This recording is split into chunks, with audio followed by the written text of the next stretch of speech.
Yeah. You call Congress gutless because they refuse to take action on guns.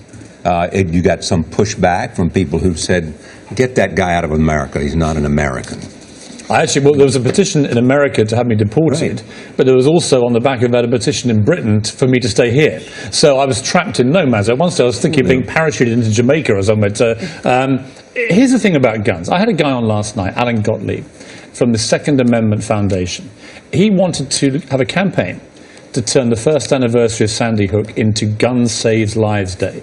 A more repulsive way of commemorating that day would be hard to imagine. So I had him on last night. I was reading a statement from the daughter of the principal of that school who was killed. Her outrage at this idea of this campaign.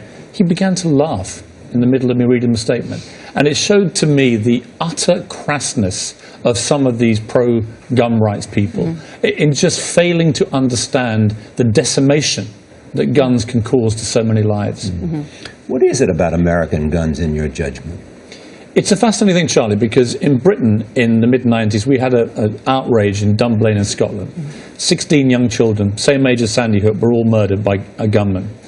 And everyone came together, politicians on the left and right. It was never partisan. The media collectively, the Daily Mirror, which I was editor-in-chief, campaigned very strongly on this. The public were united. And as a result, all assault weapons were banned. All handguns were banned. Now, two things have happened since. The average murder rate from guns in Britain is 35 people a year. That is the number of Americans that get killed every day from guns. But it's worse than that. In America, another 50 will die today from suicide from guns because of the ready availability of guns in homes. Add to that, 100,000 Americans a year get hit by gunfire. Now, you can look at places like Britain or Germany or Australia. Wherever you bring in tough, sensible gun safety control measures, you have less death. And that's all I'm about. I just want fewer Americans to be killed by guns. But you were talking about banning guns. I mean, we have the Second Amendment here in America, and there are more than 100 million gun owners in this country. It is a right that many Americans enjoy and use safely. I have no problem in a country with so many guns in circulation with a family exercising their First Amendment right to defend their families with a handgun at home. But nobody can tell me that any civilian in America needs a military-style assault weapon or a magazine which has 30 to 100 bullets, as we saw at Aurora or at Sandy Hook.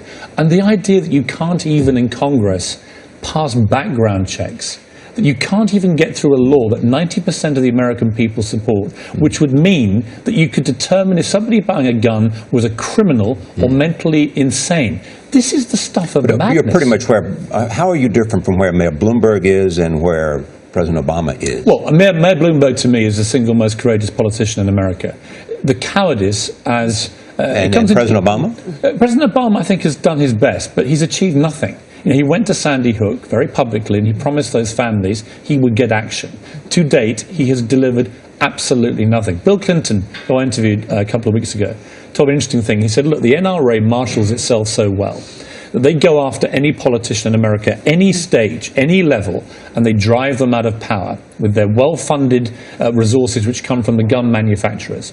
He said, until the American people, many of whom express outrage at these atrocities, until they go to the ballot box and vote with their feet and say, right, we are going to vote against people that support no assault weapons ban, nothing will change. And he's right.